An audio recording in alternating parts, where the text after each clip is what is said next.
വിശുദ്ധ കുരിശിന്റെ അടയാളത്താൽ ഞങ്ങളുടെ ശത്രുക്കളിൽ നിന്നും ഞങ്ങളെ രക്ഷിക്കണമേ. ഞങ്ങളുടെ തമ്പുരാനെ, പിതാവിന്റെയും പുത്രന്റെയും പരിശുദ്ധാത്മാവിന്റെയും നാമത്തിൽ ആമേൻ.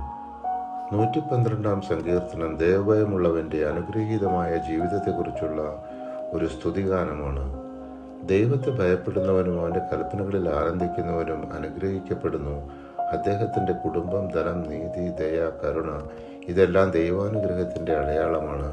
ഈ സങ്കീർത്തനം ദൈവഭക്തിയുടെ ബലമായ ആത്മീയവും സാമൂഹികവുമായ സമൃദ്ധിയെ സാക്ഷ്യപ്പെടുത്തുന്നു. പരമാർത്ഥ ഹൃദയത്തിന് അന്ധകാരത്തിൽ പ്രകാശമുദിക്കും. അവൻ ഉദാരനും കാരുണ്യവാനും നീതിനിഷ്ഠനുമാണ്.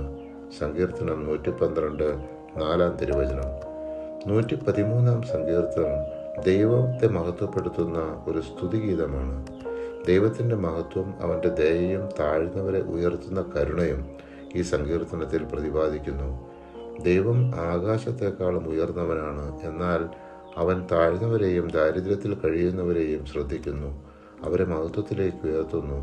ദൈവത്തിന്റെ സ്നേഹവും നീതിയും ഈ സങ്കീർത്തനത്തിൽ പ്രകാശിക്കുന്നു. അവിടുന്ന് വന്ധ്യയ്ക്ക് വസതി കൊടുക്കുന്നു, മക്കളെ നൽകി അവളെ സന്തുഷ്ടയാക്കുന്നു.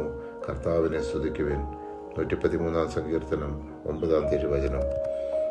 സങ്കീർത്തനം 114 ദൈവത്തിന്റെ മഹത്വവും അത്ഭുത പ്രവർത്തനങ്ങളും ഓർത്തു സ്തുതിക്കുന്ന ഒരു കവിതയാണ്.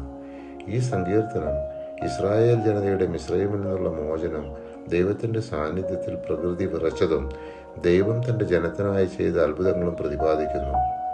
ദൈവം തന്റെ ജനത്തോടൊപ്പം സഞ്ചരിച്ചപ്പോൾ സമുദ്രം പിന്മാറുകയും പർവ്വതങ്ങൾ ചാടുകയും ചെയ്തു. ദൈവത്തിന്റെ ശക്തിയും മഹത്വവും പ്രകൃതിയെപ്പോലും വിറപ്പിക്കുന്നു.